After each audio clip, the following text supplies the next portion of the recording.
ॐ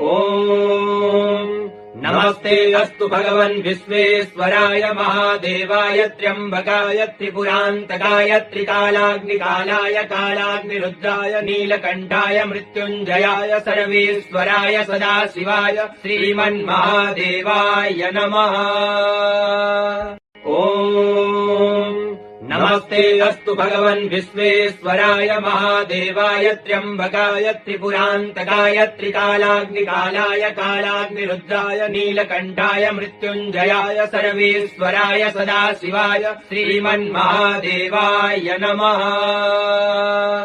ॐ नमस्ते अस्तु भगवन् विश्वेश्वराय महादेवाय त्र्यम्बकाय त्रिपुरान्तकाय त्रिकालाग्निकालाय कालाग्निरुद्राय नीलकण्ठाय मृत्युञ्जयाय सर्वेश्वराय सदाशिवाय श्रीमन्महादेवाय नमः।